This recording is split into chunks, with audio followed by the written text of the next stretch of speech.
Today, we're diving into something that feels straight out of science fiction, but it's totally real: cryonics.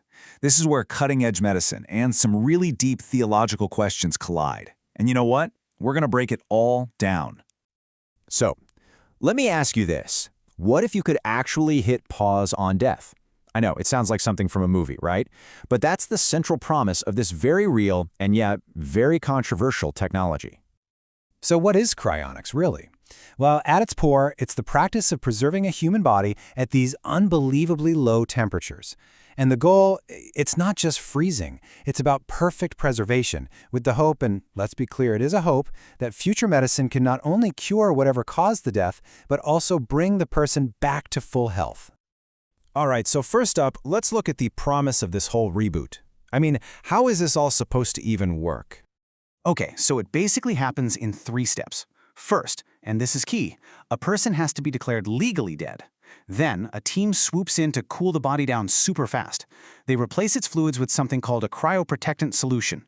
Think of it like a medical-grade antifreeze. This is to stop nasty ice crystals from forming and shredding the cells.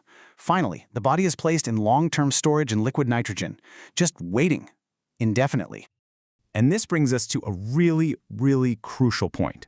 You can't be cryopreserved while you're alive. I mean, the process itself, by today's standards, would be fatal.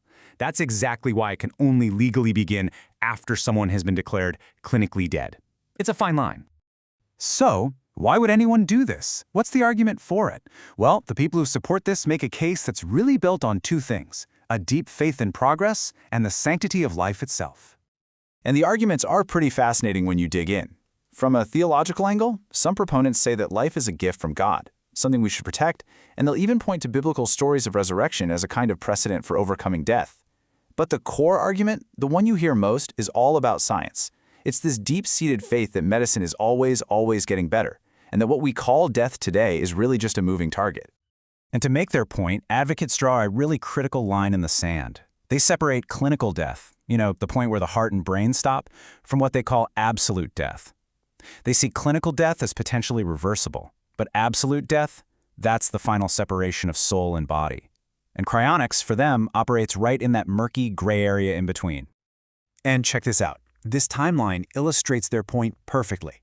Think about it. An infection that was a guaranteed death sentence back in 1826 was easily treatable by 1926 with antibiotics. So they ask a pretty compelling question. Why couldn't a disease that's fatal today be totally curable for a cryopreserved person sometime in the future? It's a powerful argument, all about the unstoppable forward march of science. Okay, but for every argument in favor, there is a serious critique. And this is where cryonics starts to feel less like a sure thing and more like a really, really costly leap of faith. Despite all the hopeful arguments, for a lot of people, the whole idea it doesn't pass the smell test. And there are some very concrete, very real reasons why. The first reason is brutally simple. To date, the number of successful human reanimations from cryopreservation is exactly 0. None. Not a single one. And that stark reality, that big fat 0, leads critics to this pretty damning conclusion: that support for cryonics isn't really rooted in science at all, but in a kind of blind faith. A faith in a future that, honestly, may never even arrive. So here's the massive technical hurdle they're up against. Right now, today, we have absolutely no technology that can thaw a frozen human body without basically destroying it on a cellular level. It's just mush. Successful reanimation is, for now, pure science fiction. And then there's the money. We're not talking about a small amount here. The cost of cryogenic freezing and keeping someone in storage for decades or even centuries, it is astronomical. We're talking way more than even a major organ transplant today. And this raises a really serious ethical question, doesn't it? When you've got a 0% chance of success today and so many other real, pressing needs in the world, is spending this much money on such a long-shot gamble, is that really a responsible use of resources? The theological critiques are also really profound. Critics argue that cryonics gets confused, that it blurs the line between a medical advance and a divine miracle. Think about it. A medical advance, that comes from human science and ingenuity, right? And its goal is to extend our physical life. A divine miracle, on the other hand, is seen as an act of God, meant to reveal His power. Just because miracles happen in the Bible, they argue, doesn't mean we can just go and replicate them with our technology. And from a Christian theological perspective, physical death is defined pretty clearly. It's that moment the soul leaves the body. This is seen as a final spiritual event, not just some temporary technical problem that science can eventually fix. And this all leads to the ultimate critique, the big one, that the motivation behind cryonics is really a desire for a kind of man-made immortality, that it's an attempt to replace God's promise of an eternal life with one we build ourselves, right here in this fallen world. So, where does all this leave us?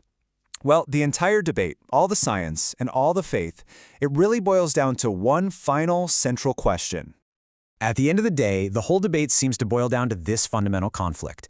Is your faith in the power of future science to conquer death, or is your faith in a divine plan, one that includes a natural end to our physical lives and the promise of something more beyond that? So what's the bottom line here? Well, while the act of just freezing a body might not be unbiblical in and of itself, the core assumptions behind it, like chasing a man-made eternity, they tend to clash with theology. It's still an unproven, incredibly expensive gamble, and all of that raises the question of whether it's all just a distracting waste of time, emotion, and money. And that leaves us with one last, really provocative thought to chew on. Is the hope for a longer life here on Earth where the price it might challenge, or even replace, one's faith in an eternal one?